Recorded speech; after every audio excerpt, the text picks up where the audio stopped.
អង្គុយចុះ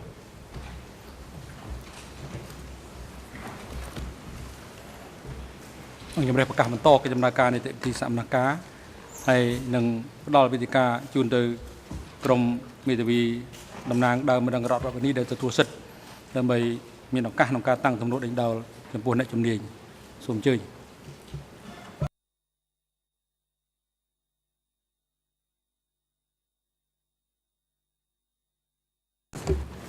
Merci, Monsieur le Président. Je parlerai plus lentement pour permettre aux interprètes d'assurer comme il faut leur travail. Professeur,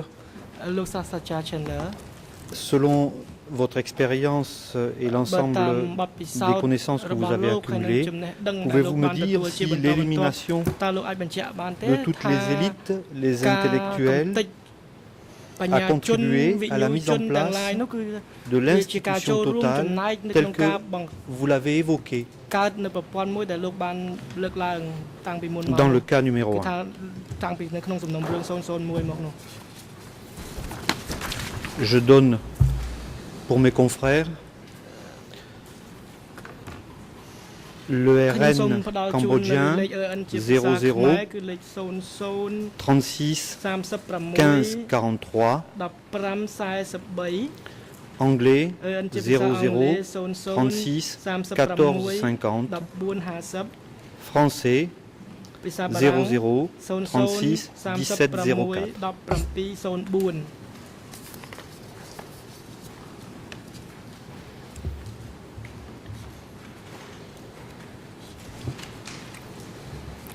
I'm sorry, could you give me the quotation literally? Because it's a quotation of something I said at case one. I want to make sure it's, I can deal with that. Maybe you could pass me the English or pass it through the court officer.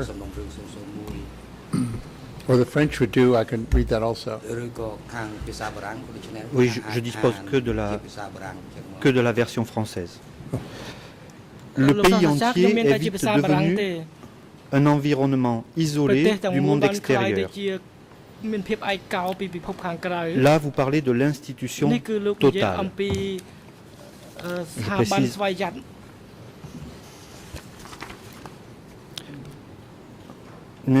Une institution totale est une expression qui est reprise d'un sociologue américain qui s'appelle Erwin Goffman.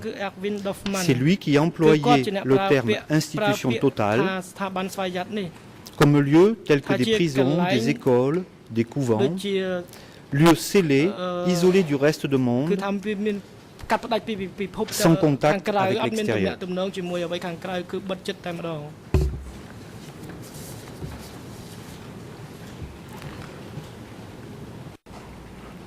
Okay, thank you. I was, in that passage, I think it's from my S21 book, I was precisely referring to S21 as a total institution, but I think I may in my testimony, as you suggest, have stretched that out to suggest that Cambodia between April 17th, 75 and January 7th, 79 had been turned into a total institution by its isolation and by the controlling policies set in place by the regime. Earlier on, as part of this question, it seemed to me you were asking if the elimination of intellectuals had something to do with this. I must repeat that part of your question because I don't want to come into that phrase elimination exactly, since many of them were failed to survive the regime, but many of them also did. So I don't like the word elimination. So we have to see what you had actually said before I get dealing with that issue. Marginalization might work, or លោកសាស្ត្រាចារ្យអតីតមានការតវ៉ាពីមេធាវីការពីក្តីលោកនួនជាសូមអញ្ជើញលោកមេធាវី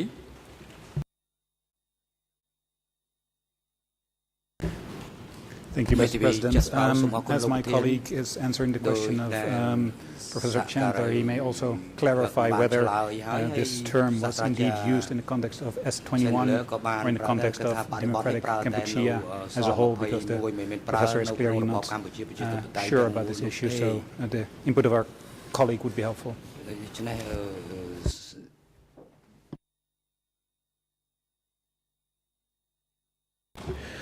Je peux répondre donc aux deux questions. Je commencerai pour mon confrère et en même temps cette réponse pourra apporter une précision à Monsieur le professeur Chandler. Sa citation est « Le pays entier est vite devenu un environnement scellé, isolé du monde. » Extérieur, pardon.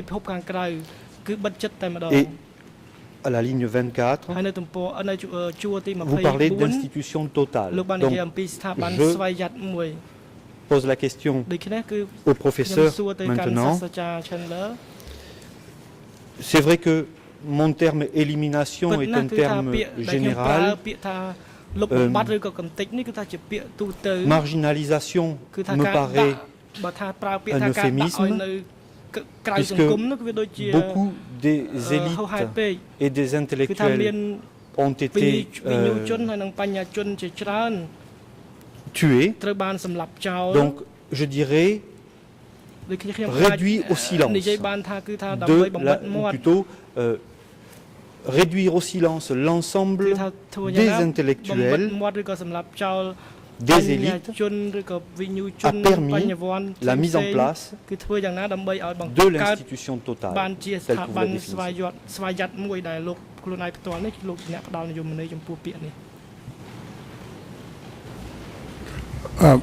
Thank you for the clarification. As you think on your feet, of course the word persecution is better than the ones I use. Persecution would seem to fit the criteria you've been mentioning. The intellectuals were reduced to silence. Indeed they were. And I want to make it clear that the category of intellectuals in Cambodia at this time, they call Nyat Cheh Dung, people who know how and people who have knowledge, were not primarily the graduates of Cambodia's single university at this time, but were people who had been through teachers training, completed high schools, a very small group of intellectual people. They knew who they were, they could call themselves this in this category. They were certainly reduced to silence by the policies of the regime, but as I think I mentioned, they weren't reduced to silence. In a way, I'm doing a quibble. They were reduced to saying and doing only the things the regime wanted them to do. In other words, they were told to write their autobiographies, they were told to say who they were made to speak out in certain ways. They were certainly reduced to silence in the way we think of the phrase, of not being able to express ideas that might have helped the regime or attacked the regime or anything of that sort. And indeed, many of the memories from people who recalled the April 17th liberation or obliteration of Phnom Penh, remembered that they wanted to, these were people I've talked to who had been through high school and everything, they wanted to help the victors. They didn't know anything about the CPK. They thought the war was over, I've got a high school education, I can help. 100% these people were rejected by the party, except for, of course, the ones who were in the party already. And they were intellectuals, and I mentioned again the other day when they were trying to form this, CPK was trying to form a cabinet that would function in 1976. They did the best they could, looking around their own ranks for people who had some competence in the subjects that they were in charge of, like foreign affairs, commerce, and so on. I mentioned that. But certainly intellectuals as a whole were persecuted and marginalized and treated badly. That they were certainly not respected, and over again you get this disturbed a lot of ordinary Cambodians as well as intellectuals, very negative references to education. And Cambodians had, in the when I was in the 60s, a great respect for education. Education was the way you improved yourself, the way you got yourself a moral character, the way you learned things. And for the DKCPK to say education of that sort is useless. Education is in the fields, is in work. That shocked a lot of people, not just intellectuals, because sort of, I'm inventing a conversation here with permission or apologies. You mean my kids don't get to go to school? Yeah, your kids don't get to go to school. This is a new country. And so that was a kind of an insult to another Cambodian tradition. I said earlier that the educational levels were low, but where schools were available, they were highly respected, and teachers were, as you mentioned earlier, a very respected class of society. Merci, professeur. Est-ce que l'on peut parler, puisque vous dites qu'ils n'étaient pas forcément éliminés, mais que simplement on leur demandait d'écrire ou de s'exprimer uniquement en fonction de ce que souhaitait l'ANCAR. Est-ce que l'on peut parler de contrôle des esprits, de contrôle de la pensée? Ce serait plus juste, peut-être.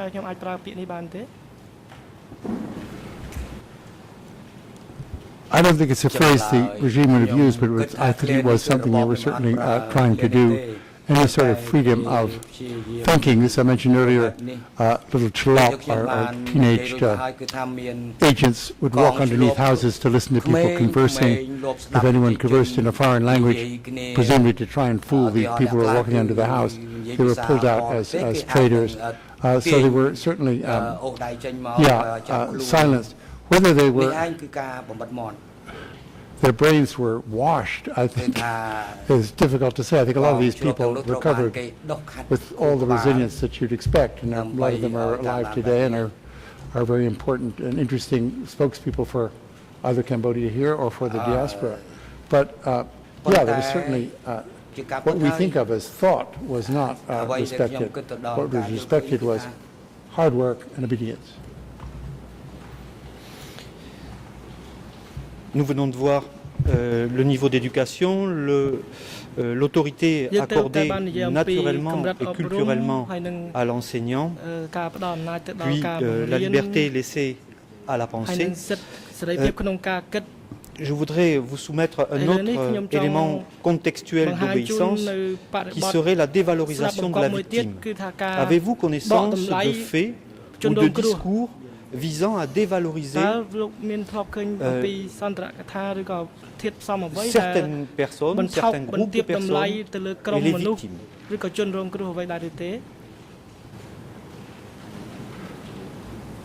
I can't answer that question without documentation, but I know that the confessions at S21 are filled with notations by Deutsch demeaning these people and saying that they're worthless, mendacious trash, saying that their statements so far, if the notes on a first confession, are totally worthless and you should be ashamed of yourself.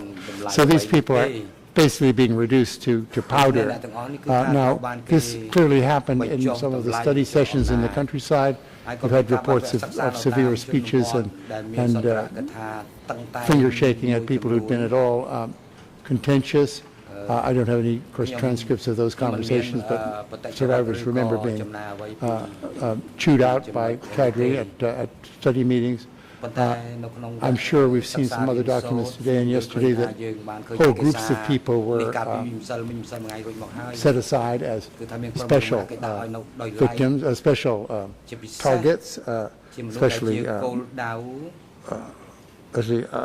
adaptable to attack. Vietnamese, former Lon Nol people, Buddhist monks. There were certain categories that were vehemently and systematically criticized in public and in front of them. When they were present in the audience of these study sessions, they heard themselves as a group being criticized. There's a lot of that going on, exactly.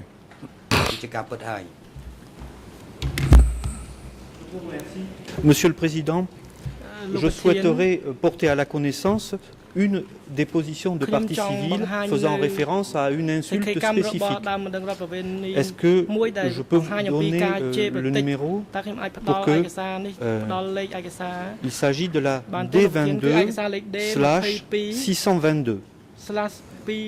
En clair, le RN est le 00 49 98 47 jusqu'à 00 49 98 61.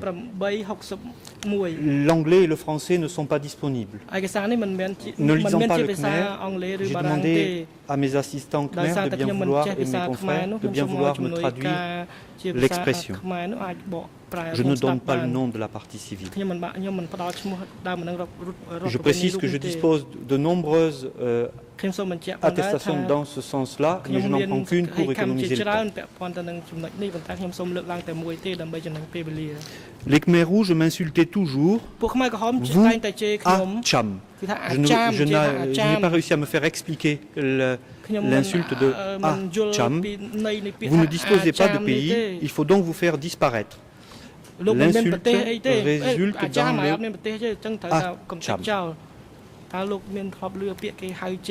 Acham. I think I'd have to see that written in Khmer. It's not a term I recognize, or as an insult. But you don't have. Chun, I can't think what chun, that doesn't spring to mind.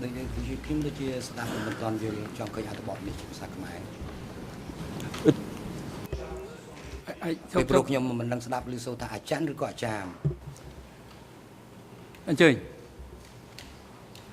ឯកសារនេះមាននៅក្នុងបញ្ជីឯកសារស្នើសុំដាក់នៅមុខអង្គជំរះដែរទេលោកមេធាវី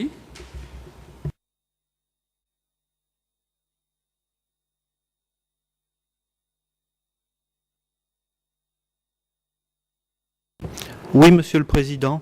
Ces documents ont été communiqués avant, enfin comme vous nous l'avez demandé.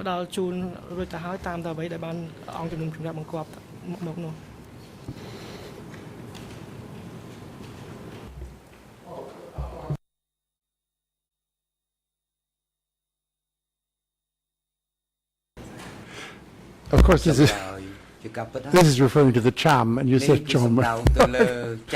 Of course, the prefix in Cambodian, usually translated in English as the contemptible. It's a way of dropping people down, but that's sometimes a bit strong because children are called that without any hard feelings. But yeah, cham means the contemptible cham people.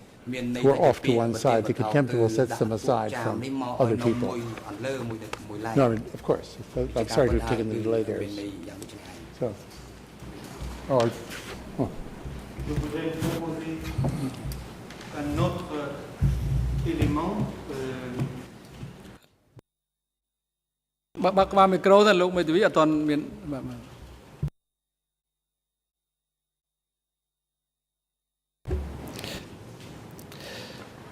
Selon votre expérience et tout ce que vous avez pu lire,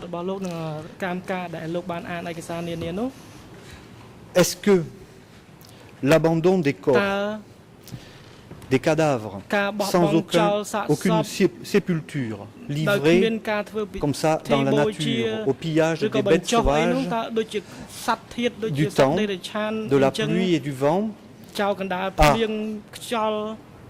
constituer pour vous une dévalorisation des victimes.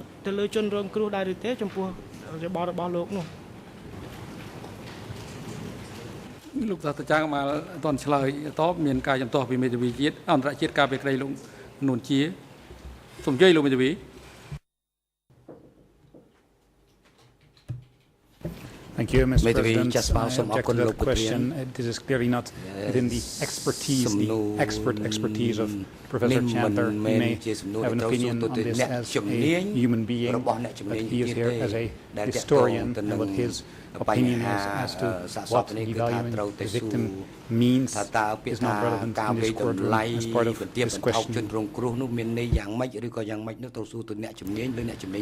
Monsieur le Président, je pense que mon confrère manque de clairvoyance. Il suffit de prendre connaissance d'un grand nombre de déposition de témoins, de parties civiles, et comme l'a fait le professeur Chandler, pour savoir que ces personnes ont été fortement choquées du traitement réservé au corps, et notamment lorsqu'elles sont tombées sur des charniers ou des corps qui flottaient le long du Mekong. Donc je demande juste au professeur si, selon son expérience et ce qu'il a lu, s'il a eu connaissance de ce type de traitement et comment les personnes ont exprimé.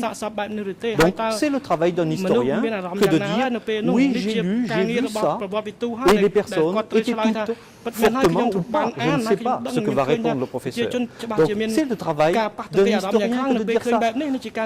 Mon confrère n'a peut-être pas suffisamment lu de dépositions sur ce sujet-là.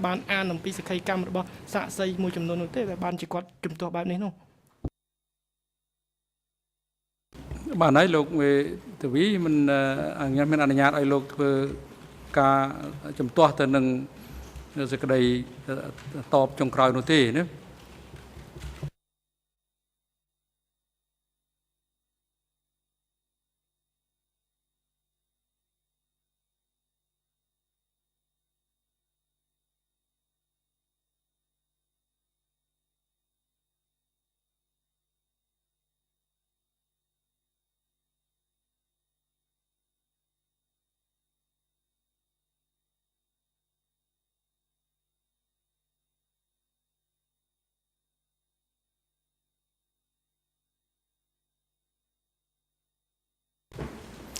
សេចក្តីជំទាស់របស់ក្រមមេធាវីអន្តរជាតិកាលពីក្តីលោកនួនជាមានប្រសិទ្ធភាព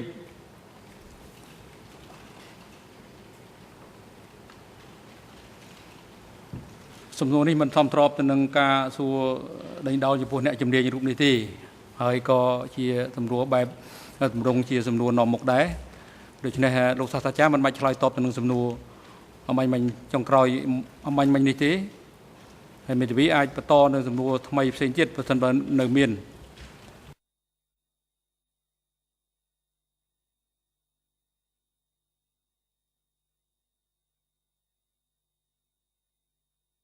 Je continue, Monsieur le Président.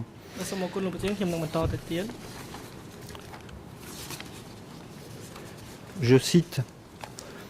Je vous cite à nouveau, Monsieur le Professeur. Je donne donc le RN Khmer. Il s'agit de votre audition dans le cas numéro 1.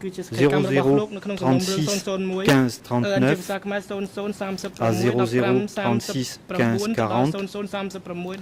En anglais, 00 36 14 46 à 00 36 14 47.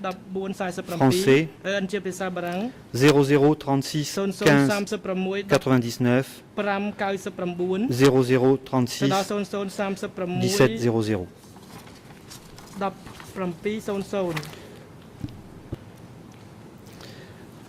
Je vous cite. Quand on se rapporte à l'article 4 des statuts, on parle du PCK, il est intitulé « La ferme position révolutionnaire dans la décision, la direction et le travail du parti ». Il est indiqué « Il faut posséder la notion et l'attitude de gestion du travail proche des masses au sein du syndicat, de la coopérative et de l'armée révolutionnaire, et avoir l'initiative de créativité autonome, et avoir le dynamisme et l'intensification bouillonnant continuelle.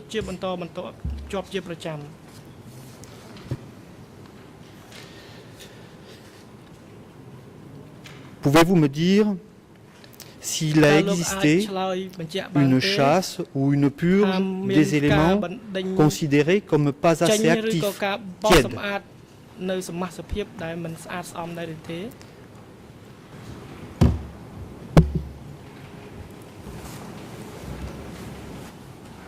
I don't think you can say they were, I wouldn't use the word purge, which sounds more systematic. There's plenty of evidence from survivors and accounts and interviews once done that people were criticized sharply for not working hard enough and for not being enthusiastic enough towards the revolution. Of course, the statute is asking for the kind of conduct that is required of party members.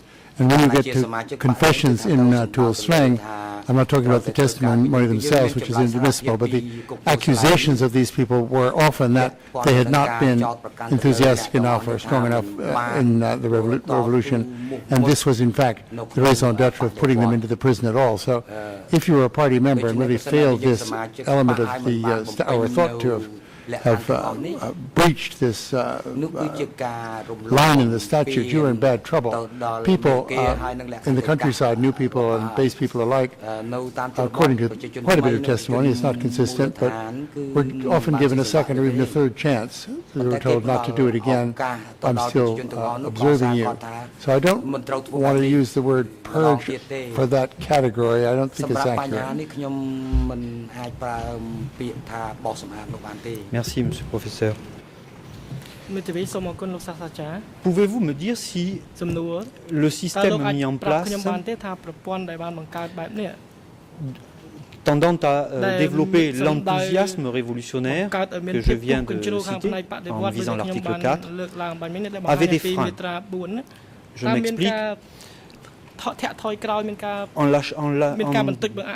exigeant un certain enthousiasme, les cadres exerçaient avec créativité, je reprends le mot de l'article 4, les ordres qu'ils recevaient et les consignes, si ce n'était pas des ordres, qu'ils recevaient. Est-ce que, à un moment donné, les dirigeants ont considéré que ça allait trop loin et ils ont exercé une marche arrière, un frein. Ils ont freiné le dynamisme.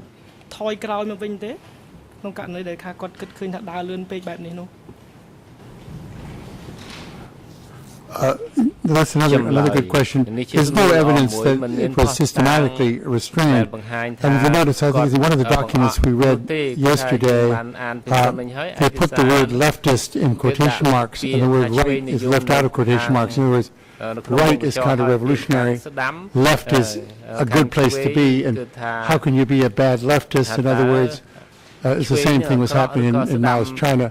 Left deviationism, as it was called, meaning being excessively leftist, was often not considered a crime but a virtue. So, in other words, this enthusiasm spilled over and was not repressed. Generally, it spilled over in lots of cases in which, for instance, from my last answer, people would not be given a second chance and so forth, or when people were executed in a kind of ad hoc way because of snap decisions by enthusiastic cadre. So, yeah, I mean,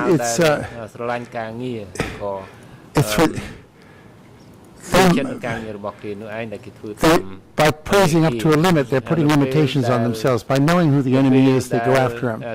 So in other words, this leaves us a great deal of freedom. You're suggesting this, I think, freedom of maneuver for the cadre who have to control themselves about how they're to behave. Because what you get from survivors' accounts is that the more experienced cadre, people who've been in the party longer, had worked with, in many cases, the Vietnamese, but not necessarily, the eastern zone, the southwest, and the north, they knew how to be somewhat flexible and be able to produce the kind of results they wanted. We had new, untrained, and especially young cadre, they would often deviate to the left.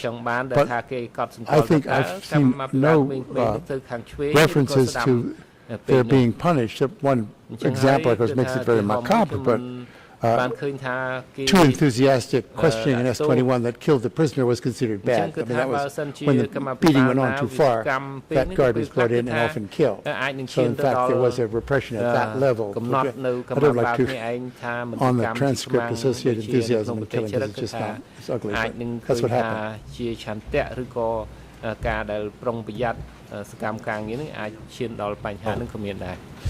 Je vous remercie. nous avons vu un certain nombre d'éléments constitutifs du contexte d'obéissance. Est-ce que vous pouvez me dire s'il existe un lien avec la commission des crimes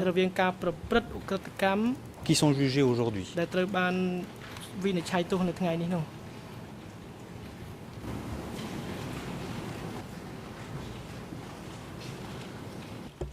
សាស្ត្រាចារ្យក៏បានអត់ទាន់ឆ្លើយតបទៅនឹងសំណួរសូមស្ដាប់ចាំរងចាំការស្ដាប់ក្តីជំទាស់របស់មេធាវីការពារក្តីលោកនួនជាសូមអញ្ជើញ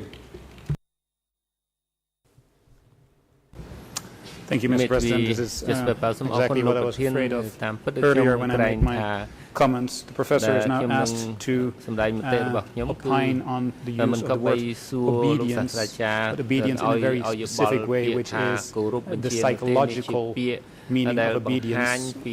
My colleague has made it clear that he means it in that way by referring to the Milgram experiment. The other option, the other possibility is that the professor is asked to opine on the concept of obedience in a legal way, and that is not his expertise either. So I object to this question, and the professor can be asked about issues relating to his expertise. ការគោរពនេះគឺហួសពីអ្វីដែលជំនាញរបស់គាត់ហើយ សូមអញ្ជើញលោកមេធាវីជាតិការពារក្តីលោកខៀវសំផន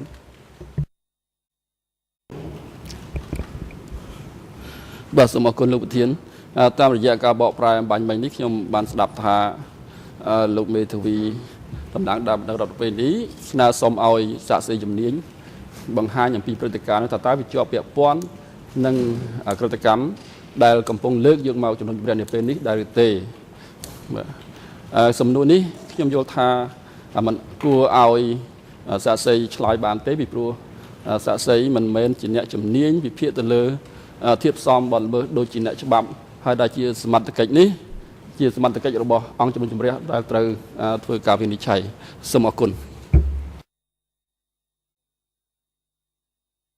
និយាយលោកមេធាវីមានអីតបទៅនឹងស្ដីជំទាស់របស់មេធាវីទាំងពីរក្រុមនេះដែរឬទេ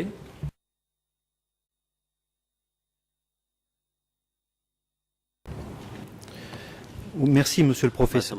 Pardon, Monsieur le Président. Il est évident que je ne demande pas un avis juridique. Je ne me serais jamais permis cela. Je constate, en ce qui concerne mon confrère de l'équipe de Kyosampan, qu'il n'a émis aucune objection à l'ensemble des questions posées pour présenter chacun des éléments qui pourraient être considérés comme constitutif du contexte d'obéissance. Ensuite, il ne s'agit pas, et je réponds parallèlement à mon confrère de l'équipe Nunchea, d'avoir un avis psychologique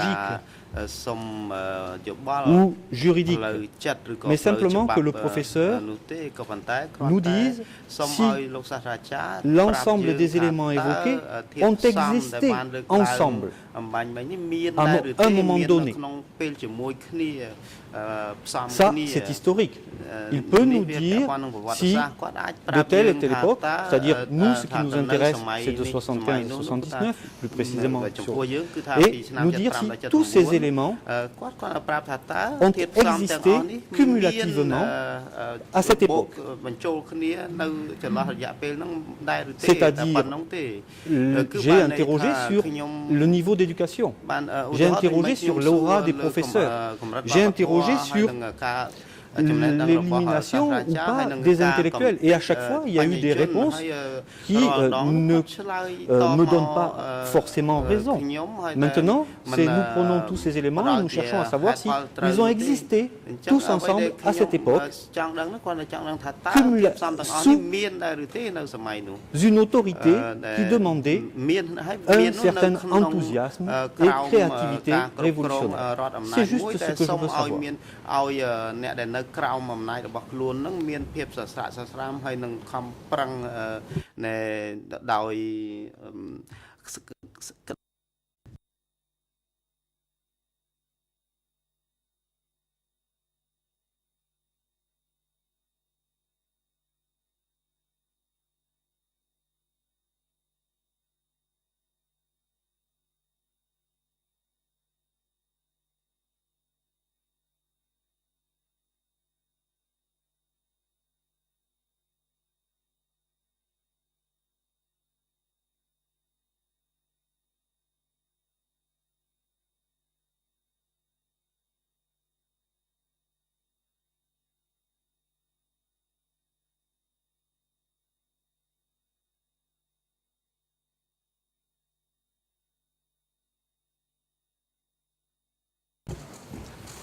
សេចក្តីជំទាស់របស់ក្រមមេធាវីការពីក្តីមានប្រសិទ្ធភាព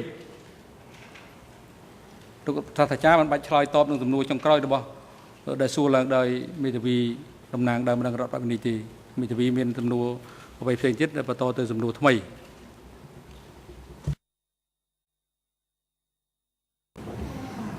Je vous remercie, Monsieur le Président.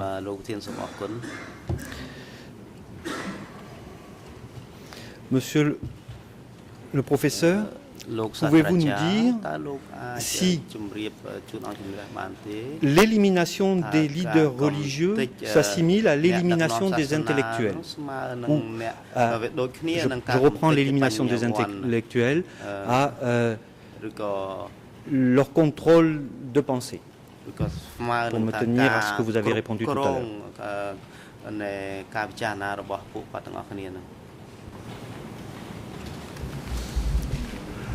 Well, certainly the removal from power of previous authority figures, including officers in the army, Buddhist monks, intellectuals and teachers, lay intellectuals and teachers somewhat less systematically. There's several teachers, I don't know how many there were, but many teachers, enough teachers survived to provide quite a body of interesting evidence on the Khmer Rouge, because these were people who were educated and trained observers, but certainly the Buddhist monks were not allowed to continue to exercise their recognized and recognized powers. I'm not sure that this was different really from the kind of enforced atheism that accompanies revolutions, and if the Khmer Rouge, again, intuition and supposition had studied these revolutions, this would be one aspect where they could say, okay, one of the aspects is to throw out religious people, every other revolution, except the American, which is the wrong one, have thrown these people out. So made sense that these people should, and certainly it's to, as you've been talking before, French word occurs to me, to put down any sort of voices that might make, I know I sound like a Khmer Rouge supporter, I don't mean to, that make the job for the Khmer Rouge more difficult. If you have all the voices of former authority figures springing up in the villages and on the streets, you know, you can do two things. You can listen to these people and everybody starts changing their mind, or following them around, or you can shoot them. No, you do three things. Third thing is just put them down. Make them quiet, send them out in the fields, make them work. The Khmer Rouge, I think, thought, and given their resources, they may have been right, that the third solution was the only national one they could possibly achieve success with. That they didn't achieve success, however, is not surprising because it's a grotesque policy, to make everyone do the same, not allow, particularly the people you've been talking about in your questions, intellectuals and monks and teachers, exercising any way their former authority. Because as soon as you get to your cultural obedience thing, I'm certainly not answering your previous question, but they would be afraid that new cultural obedience might arise in which former students, former Buddhists, former Buddhist laity, former, well, I guess you say students, former soldiers who had obeyed their captains would all start doing this again. So, I mean, it's not, it's, yeah, I mean, you're, I'm sorry. Running out of steam. ជ័យលោកមេធាវីការពីក្តីលោកខៀវសំផន សូមអរគុណលោកប្រធានរឿងតូចតាចមួយទេខ្ញុំបាទគាត់សម្គាល់ឃើញលោកសាក់សីជំនាញពេលដែលគាត់មានប្រសាសន៍តែងតែនិយាយបែរទៅរកមេធាវីព្រោះគាត់នៅគៀកគ្នាហើយមិនបានមើលទៅក្រុមប្រឹក្សាជំនុំជម្រះហើយបញ្ហានេះខ្ញុំយល់ឃើញថាដូចជាមិនសមគួរបាទសូមអធិស្ឋានសូមជួយណែនាំ បាទមិនមានបញ្ហាអីទេតូចតាចទេនេះវាជារបៀបឬក៏ទម្លាប់មួយនៃការពិភាក្សាដែរបើពិភាក្សាបានមើលមុខគ្នាហ្នឹងគឺវាអាចនិយាយទៅវាមិនចាញ់ដែរណាយើងបានជម្រាបជូនគាត់តាំងពីដើមទីគ្រប់បុគ្គលទាំងអស់ប៉ុន្តែជាក់ស្ដែងគឺជាការលំបាកមួយក្នុងការ កែប្រែទម្លាប់របស់មនុស្សដែលធ្លាប់ការជជែកពិភាក្សាគ្នាទាំងគេទាំងយើងគឺទាមទារការមើលមុខគ្នាយ៉ាងហើយបានជាមិនជាខុសឆ្គងអីទេសូមអញ្ជើញបន្តទៀត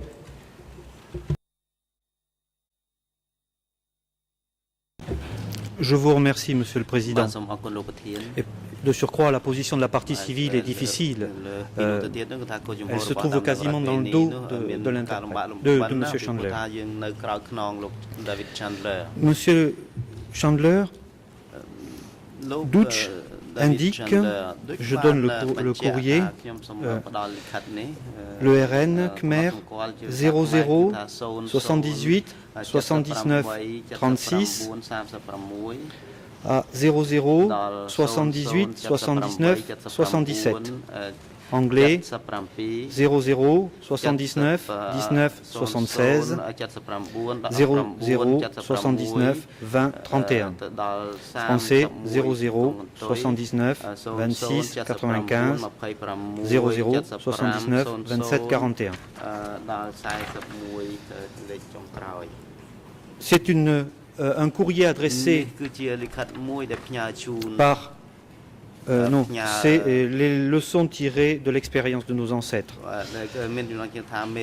Il explique que le terme religion réactionnaire tel qu'il est visé dans les statuts désignait le catholicisme.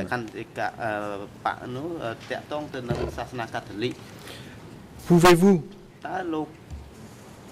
nous expliquer pourquoi, et je pose simultanément une autre question, nous expliquer la différence aux yeux des Khmers rouges entre la religion chrétienne et la religion musulmane.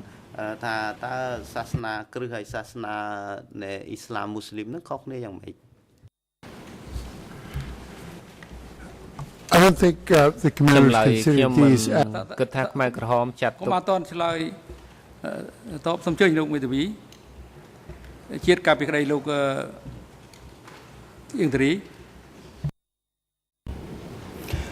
សូមគ្រប់លោកធានមិញសហភាពតាមេធាវីគាត់បានប្រាប់តែលេខ EON តែលេខឯកសារឈ្មោះឯកសារអត់ដឹងថាឯកសារណាមួយដែលគាត់លើកទេហើយមួយទៀតគាត់បានថ្លែងនិយាយពីរឿងតាក់ទងរឿងសាសនាខ្ញុំនឹងថាលោកជំនាញគាត់មានជំនាញឯកទេសខាងកិច្ចការសាសនាដែលឬអត់ដែលត្រូវឡើងមកឆ្លើយលើចំណុចតាក់ទងនេះសូមអរគុណ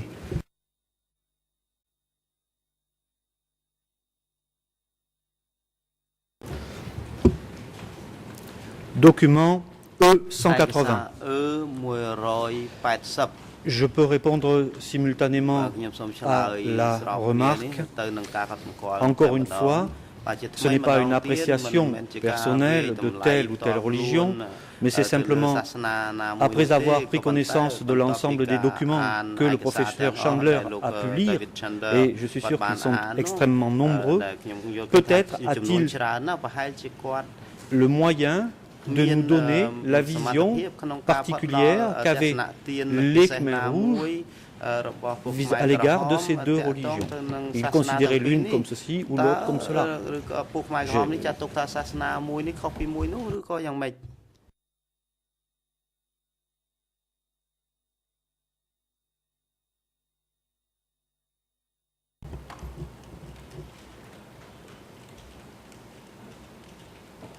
លោកសាស្ត្រាចារ្យមិនឆ្លើយតបទេចម្លើយតបទៅនឹងសំណួរនេះចំណងមិនមានផលប្រយោជន៍អ្វីក្នុងការរួមវិភាគទានក្នុងការស្វែងរកការពិតក្នុងរឿងនេះទេ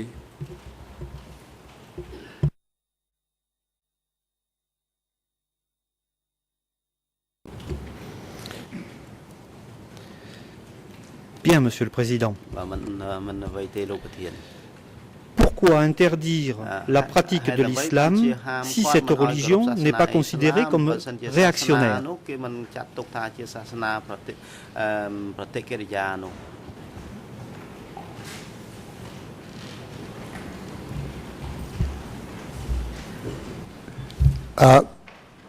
The way you asked the first question seemed to require me to have an idea of the religious thinking of the Khmer Rouge, and I certainly have no expertise in that.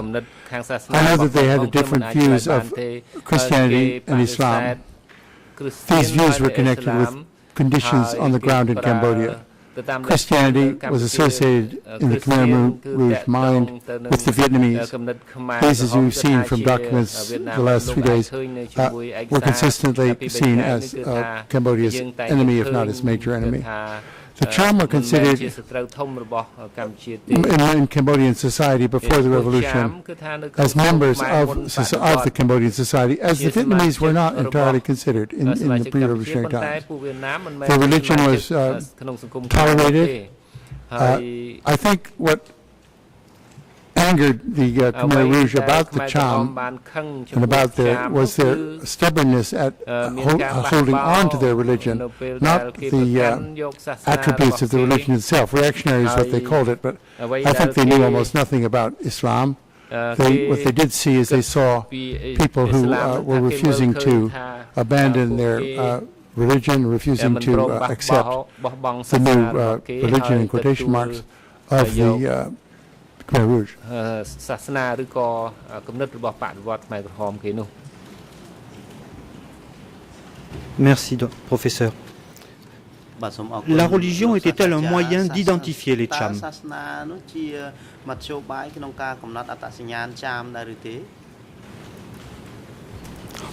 Well, it was one of many. Their clothing, their temples, their language was often, many of them knew Khmer, but they had language of their own related to Indonesian and Malay. They were instantly recognizable to anyone on a street in Kampot or Kampong Cham in pre-revolutionary days.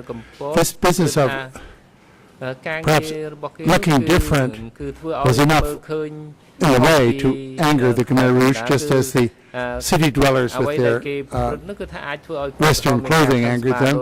The Cham were set aside as people who were resistant and can't say unwilling, but are not cooperating with the regime. So religion was certainly an aspect.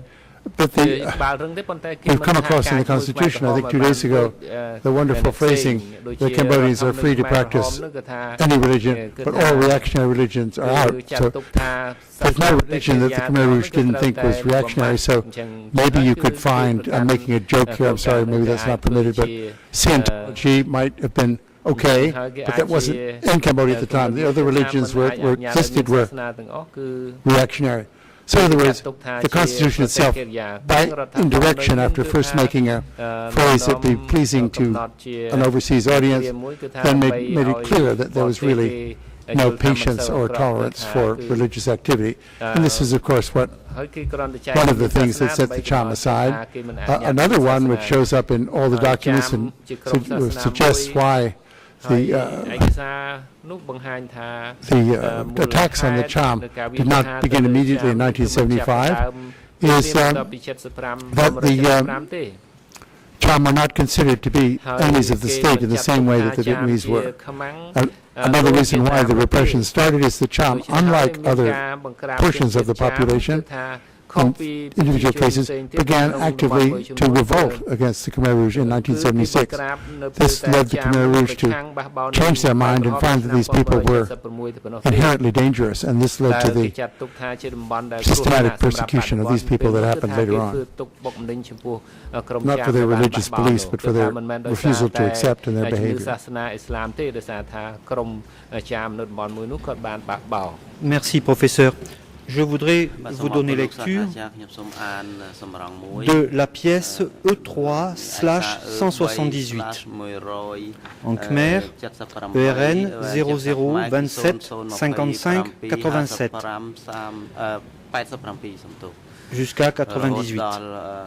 En anglais 00 34 27 08 jusqu'à 23. Français 00 62 33 04 jusqu'à 21.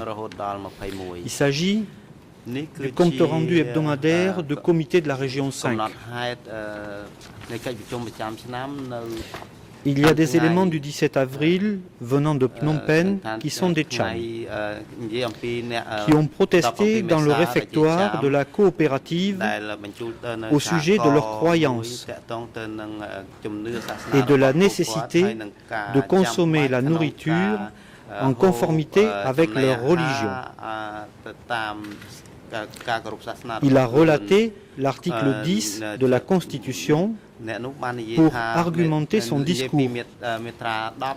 Face à cette situation, nous avons pris des mesures et en particulier, le constitué a trouvé sa filière et le chef de ce mouvement afin de les nettoyer.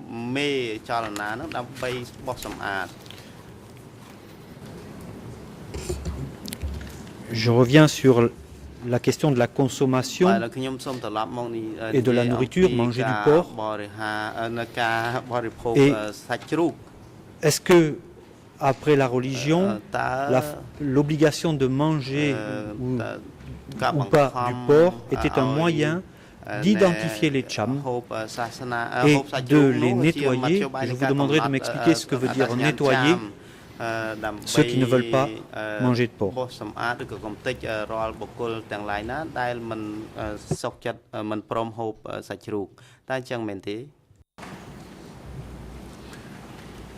Sweeping clean Bosamat is the Cambodian phrase for purge. I think they knew who the Chams were already. My impression from the things I've read, and I've read a good deal about this in my work, although I've never concentrated on it, is that a lot of this forcing to eat pork can't be described as anything else but just sadism, just something that they could do, that they knew would hurt and offend, isolate. But I don't think it was used as a test, say as circumcision was used in the Holocaust, as a way of identifying the Cham. I think the Cham were not trying to conceal themselves. They were known to be, they were known who they were. But the pork was just to further humiliate, and it's just one of the many aspects of just kind of day-to-day sadism of that Catholic Cambodia. Merci, professeur. Je voudrais porter à votre connaissance, parce que vous avez indiqué juste précédemment que les Cham ne se sont pas révoltés avant 1975. Document 21.3. Khmer Euren 00 00 84 94. Anglais 00 18 50 64 jusqu'à 65. Français 00 38 62 60. Il s'agit de Télégramme 15 à l'attention du respecté et bien-aimé camarade Bang Pol. En principe, la zone a enlevé 50 000 habitants et les a confiés au nord. Donc il reste encore plus de 100 000 musulmans dans la zone est. Nous les avons retirés seulement aux points principaux, au bord du fleuve et le long de la frontière, mais pas au district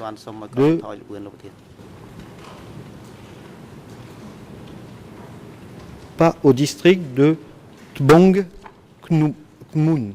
Pardon. Cette déportation était le principe de division dont nous avions discuté avec vous, Bang. Ceci est daté du 30 novembre 1975.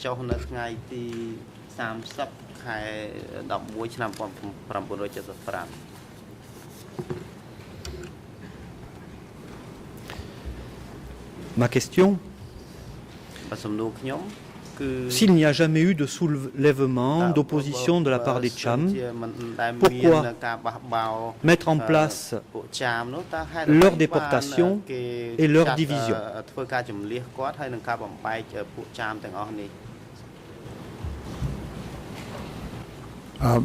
Thank you. I stand corrected there. I don't think this telegram is a document that I've seen. It certainly is authentic, and it shows that a certain amount of pressure was being put on the Cham.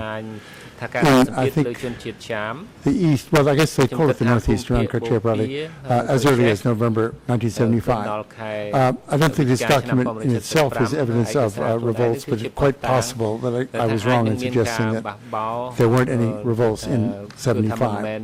The motive for breaking the Cham up, I think, is, again, without being stated, is simply, as it's doing, is to break them up. These are autonomous, systematic communities with patterns of authority, consistency of religion, shared local history, exactly the sorts of nodules, if you like, that the regime wanted to break up along with families, city dwellers, army people, Buddhist monks. They represented an implicit threat by just maintaining their collective identity, which of course they were very eager to maintain and continue to maintain until it was until they were broken up. So I take back my statement of revolts not before 76. That was just a memory of mine that they started in early. There were couples. Fairly small but distressing to the regime uprisings in these. They could well be connected with this November date, so I revised my previous statement because I've never seen it. I don't remember seeing this telegram, frankly. Merci, professeur. Je pense que votre attitude et votre réponse doivent conforter la défense sur votre honnêteté, puisque lorsque vous n'avez pas connaissance, vous le dites. Je reviens sur ce que vous venez de dire concernant une politique de distinction. Je vous ai interrogé sur le fait de manger du porc, le fait de pratiquer la religion. Je voudrais vous lire un passage du document D125/75.1.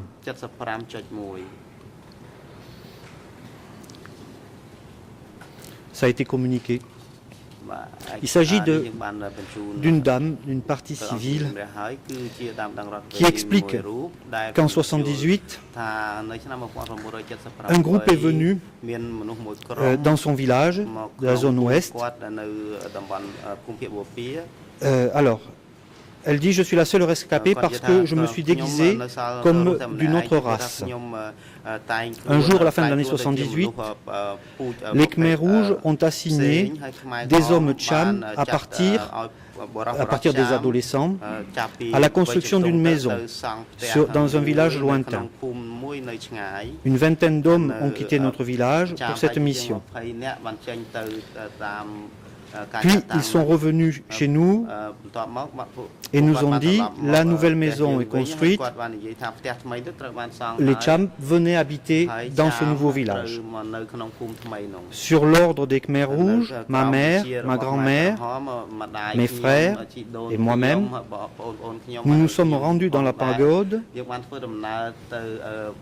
Je suis arrivé environ à 8 heures du matin. J'ai vu 30 familles Cham se rassembler pour embarquer dans un bateau. Les membres de ces familles étaient toutes des femmes, à l'exception des très jeunes garçons. J'étais sur le point de monter à bord du bateau avec ma mère, lorsqu'un cadre m'a séparé. J'ai été placé dans un groupe d'une quarantaine de filles célibataires. J'ai vu partir ma mère et tous mes frères et sœurs. On nous a ordonné de nous diriger vers le village de Tréa.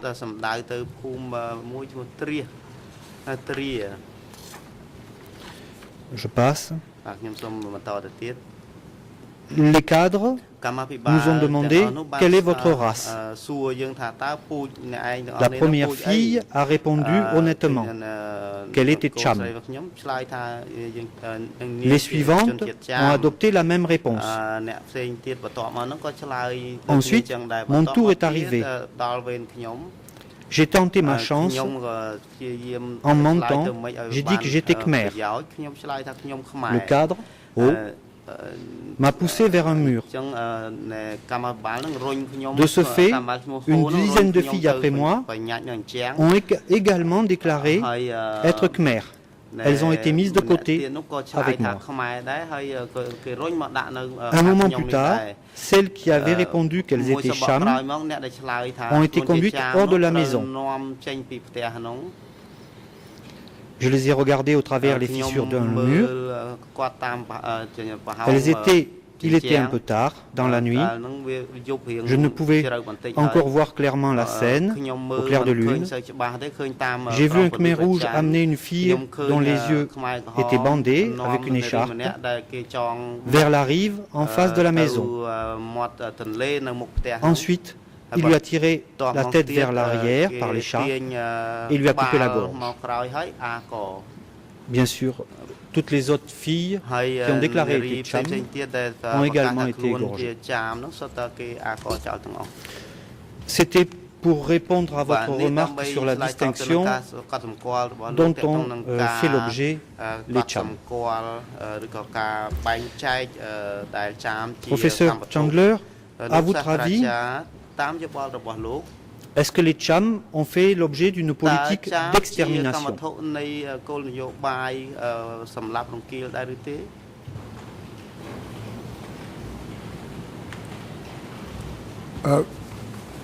That was an appalling, very moving passage. Thank you for reading it. At the very beginning, would you give me the date of the event again, please?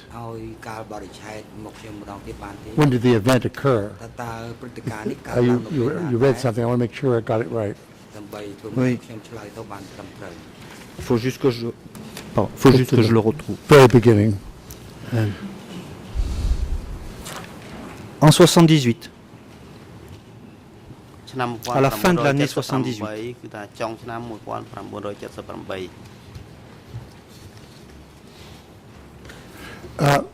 That helps me to answer the question.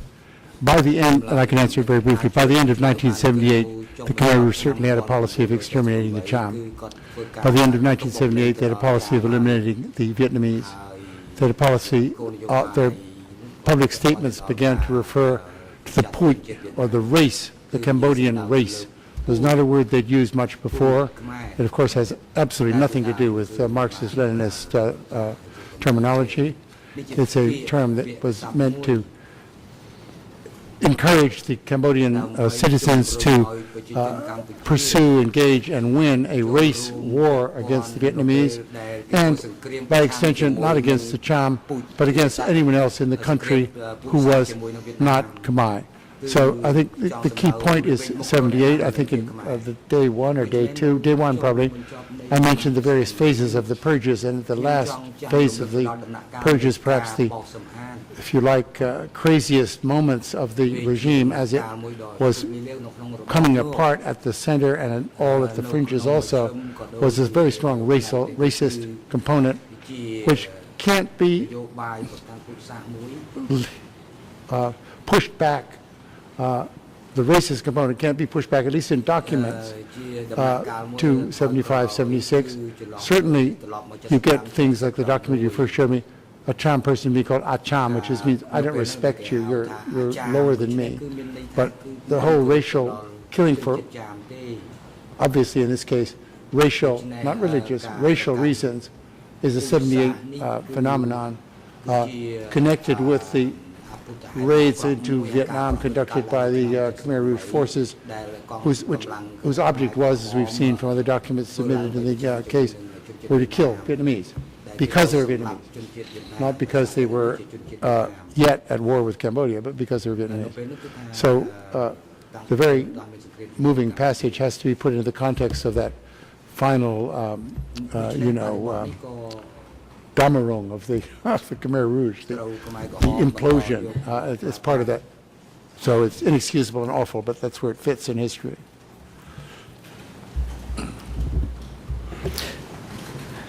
លោកមេធាវីនៅមានប្រមាណសំណួរទៀតពេលវេលាដែលជាដល់ម៉ោងកំណត់ហើយតែលោកត្រូវការពេលវេលាប៉ុន្មានទៀតក្នុងការតាំងសំណួរនេះ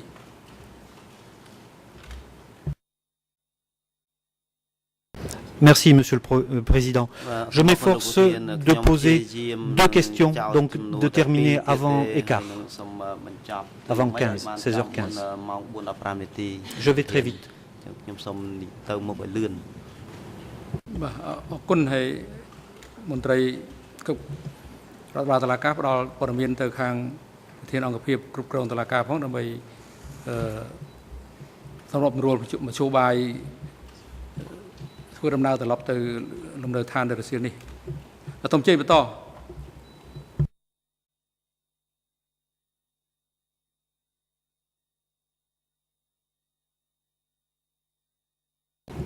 Vraiment merci, Monsieur le Président. Professeur, je vais aller très vite, vous l'avez compris. Vous avez retenu la date de 78 pour nous indiquer que cela correspondait à l'apogée de la folie. Je vais vous lire un témoignage, document D125/98. ERN Khmer 00 21 85 53 jusqu'à 54. Anglais 00 24 20 87 jusqu'à 88. Nous nous situons en 77.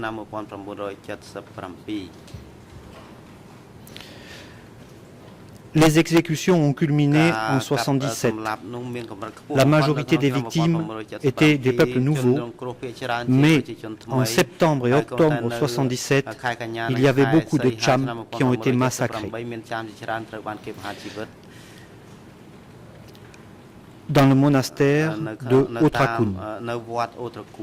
Je me rappelle très bien la date, pas très bien la date, mais en 77, le chef de mon unité est venu me dire que des agents secrets au long sabre avaient besoin d'aide, puis a ordonné à mon groupe de 4 personnes d'aller au village de Sambuor Meas.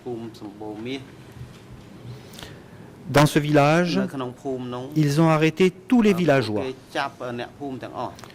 On m'a confié, à moi et à mes 3 autres personnes, de les escorter au monastère de Otrakun. On ne ligotait pas ces victimes. Les villageois avaient peur. Certains criaient, mais aucun n'osait prendre la fuite. J'avais pitié d'eux parce que la majorité des gens, je les connaissais, je pêchais avec eux. À l'arrivée au centre de Otrakun, on divisait les villageois. Les femmes étaient poussées dans le temple et on frappait les hommes à coups de barre de fer pour les terrifier. Puis on les enfermait dans le temple. Je ne voyais pas les actes d'exécution de mes propres yeux. Mais mon ami nommé Moeun, grimpeur de paligne à sucre, me disait qu'on avait amené ces villageois pour les exécuter. Le soir, de 7h jusqu'à minuit, les enfants inclus, ces enfants-là ont été fracassés contre les troncs des arbres, puis leur corps jetés dans la même fosse où se trouvait le corps des vieux, situé à côté du coin à l'est du monastère.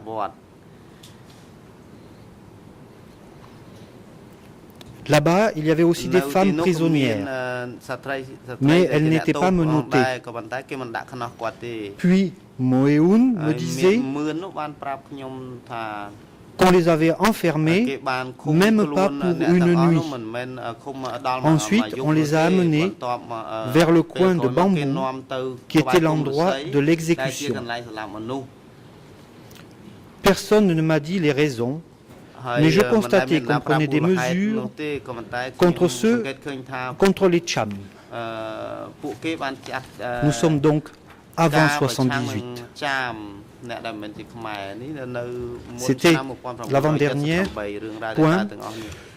Je voudrais juste maintenant vous interroger, monsieur, sur la relation particulière qui existait entre Pol Pot et Khieu Samphan.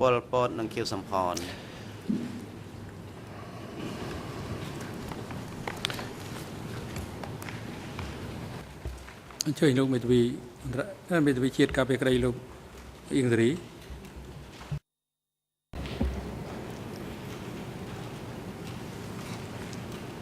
សូមគោរពលោកធានហើយខ្ញុំមើលម៉ោងវិច្រើនណាស់ប៉ុន្តែខ្ញុំសំភ័យទោសដោយសារខ្ញុំឡើងមកជំទាស់ចំពោះសំណួរនេះពីព្រោះថាខ្ញុំបានស្ដាប់បើខ្ញុំមិនច្រឡំទេលោកសាស្ត្រាបានអាងហើយថាគ្មានការធ្វើទុកបុកម្នេញផ្នែកខាងសាសនាជាពិសេសសាសនាចាមជាប្រព័ន្ធទេហើយលោកសហភាពតាក៏កំពុងតែជំរុញឲ្យលោកអ្នកជំនាញឆ្លើយនៅសំណួរបែបនេះហើយសំណួរនេះតាមពិតជាសំណួរតាក់ទងផ្នែកផ្លូវច្បាប់ទេមិនមែនជាសំណួរតាក់ទងនឹងផ្នែកប្រវត្តិសាស្ត្រទេបឿនសួរផ្នែកជួយច្បាប់ខាងអង្គហេតុអក្រិតកម្មអានឹងខ្ញុំទទួលប៉ុន្តែបើយកសំណួរបែបនេះមកសួរសម្រាប់កិច្ចការប្រវត្តិសាស្ត្រខ្ញុំសូមជំទាស់សូមអរគុណ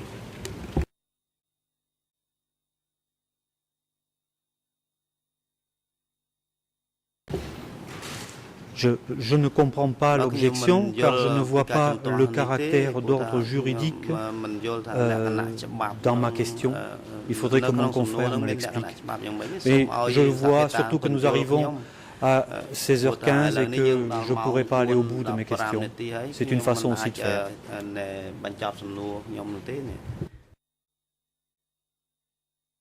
ស្ដីជំទាស់គ្មានប្រសិទ្ធភាពសាស្ត្រាចារ្យឆ្លើយតបនឹងសំណួរចុងក្រោយរបស់មេធាវីតំណាងដើមនឹងរដ្ឋវិនី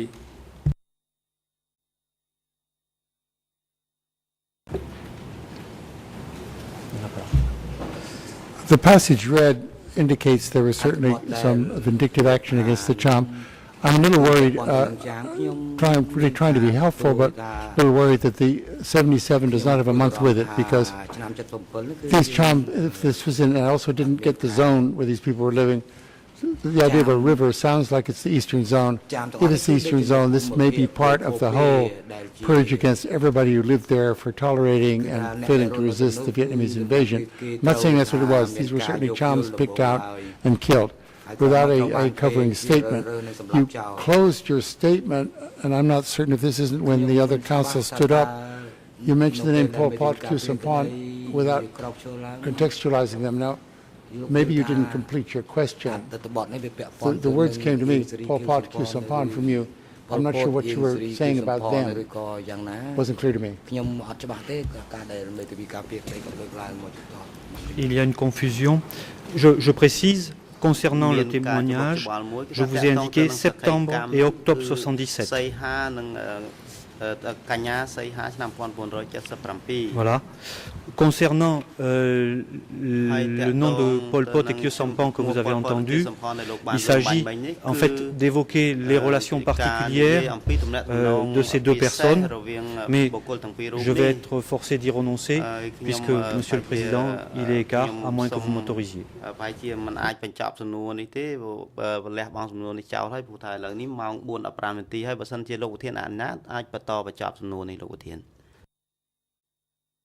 But Eleni, not pay some among some high. On the breath, the job, no car of Pavilion on Katang for in Dawjipo, from it to be Kapi Kray, Sami to be in a Mokram Nang, Diamond Rock on Ritamni. Some chui. សូមគោរពលោកធានសូមគោរពលោកលោកស្រីជាក្រុមអង្គសវនាការទាំងមូលខ្ញុំអត់ស្នើសុំដងទៀតសូមអង្គជំនុំជម្រះសាលាដំបងរក្សាទុកកំណត់ត្រារបស់លោកសាស្ត្រាចារ្យ David Chandler ទោះជាគាត់ធ្វើការកត់ត្រានៅបន្ទប់សវនាការក្តីឬកំណត់ត្រាពីគេអឋានពីចំណាយក្តីសូមរក្សាទុកព្រោះក្នុងករណីដែលយើងខ្ញុំនឹងប្តឹងសារទុកនោះតុលាការនឹងមានភស្តុតាងនេះយកទៅធ្វើការដេញដោលប៉ុន្តែបើសិនជាតុលាការមិនធ្វើការរក្សាទុកតើថ្ងៃក្រោយយើងនឹងមានភស្តុតាងនេះមកដេញដោលនៅចំពោះមុខសាលាតុលាការកំពូលឬអត់ខ្ញុំសូមស្នើម្ដងទៀតសូមរក្សាឲ្យតុលាការរក្សាកំណត់ត្រាដូចខ្ញុំបានពោលមិញនេះនៅក្នុងដៃរបស់អង្គជំនុំជម្រះសាលាដំបង ជាបណ្ដោះសិនសូមអរគុណ អង្គជំរះសម្រាប់បរិសេធនៅលើសំណើសុំនេះជាលើកទី2សម្រាប់រួចហើយដូច្នេះអង្គជំរះមិនត្រួតពិនិត្យនៅក្តីសម្រេចរបស់ខ្លួនទេនៅអ្វីដែលធ្វើជាកំណត់ត្រាដៃធម្មតាដើម្បីជាការចងចាំក្នុងការឆ្លើយតបទៅនឹងសំណួរផ្សេងៗដែលអ្នកយល់ដឹងអ្នកដែលមានការត្រៀមខ្លួននៅក្នុងការចូលរួមកិច្ចពិភាក្សាផ្សេងៗតែងតែធ្វើដូច្នេះមិនអាចមិនមានការកត់ត្រាហើយទៅចូលរួមប្រជុំនៅកិច្ចពិភាក្សាធំៗបានទេសូមអញ្ជើញ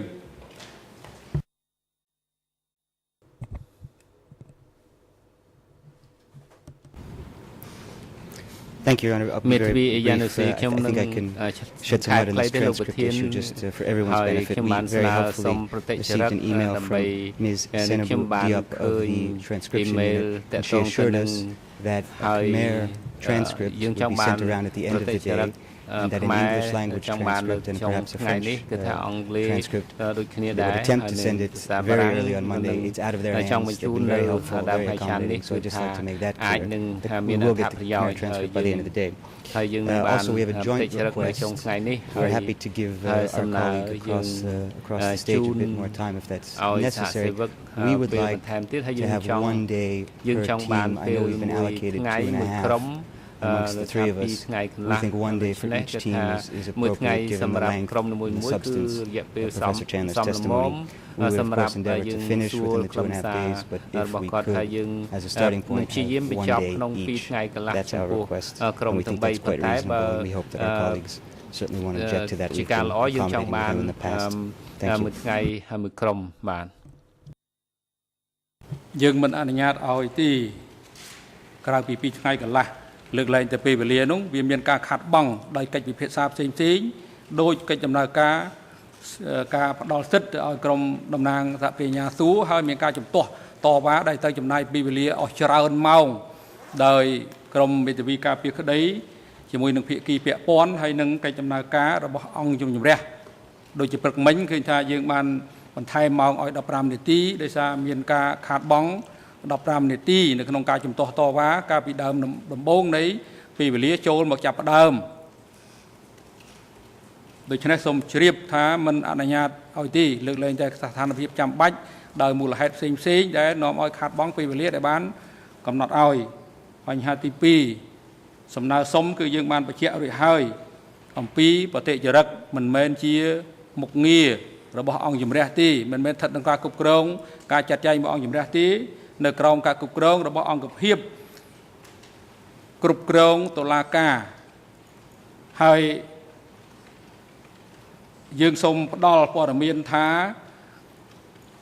កិច្ចដំណើរការនៃការធ្វើបតិចរិកនេះមិនអាចដំណើរការបានតូចបំណងដែលខ្លួនសុំនោះទេគឺបតិចរិកដែលប្រធានអង្គភាពគ្រប់គ្រងតុលាការបានផ្ដល់ឲ្យយើងមុននេះគឺបានបង្ហាញថាប្រតិចរិកជាភាសាអង់គ្លេសឬភាសាបារាំងត្រូវការពេលវេលា1ថ្ងៃឬ2ថ្ងៃបន្ទាប់ពីថ្ងៃធ្វើសកម្មភាពទើបអាចធ្វើរួចដោយឡែកសេចក្តីព្រៀងបតិចរិកជាភាសាខ្មែរគឺអាចទទួលយកបានជារៀងរាល់ចុងថ្ងៃនីមួយៗនៃថ្ងៃធ្វើសកម្មភាពដូច្នេះប្រសិនបើភាពចាំបាច់គឺសហការគ្នារវាងក្រមមេធាវីជាតិដើម្បីយល់ដឹងអំពីបញ្ហាខ្លឹមសារនៃប្រតិចរិកនោះអាចយកធ្វើជាមូលដ្ឋានពិភាក្សាក្នុងការតាំងសំណួរដេញដោលបានហើយ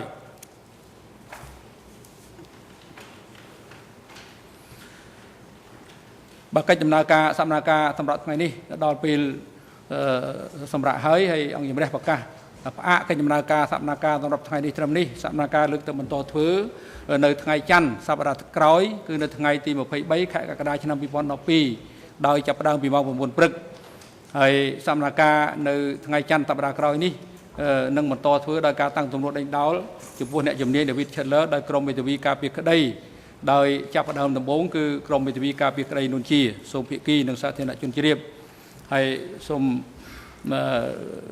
លោកសាស្ត្រាចារ្យ កិច្ចដំណើរការត្រាប់តក្កកម្មរបស់លោកនៅក្នុងនាមអ្នកជំនាញនៅមិនទាន់ចប់នៅឡើយទេហើយសកម្មការនឹងបន្តធ្វើនៅថ្ងៃ23 ខែកក្កដាឆ្នាំ 2012 ទៀតដូច្នេះអង្គជំនះសូមអញ្ជើញលោកសាស្ត្រាចារ្យមកបន្តផ្ដល់តក្កកម្មនៅថ្ងៃច័ន្ទដើមសប្តាហ៍ក្រោយនេះទៀត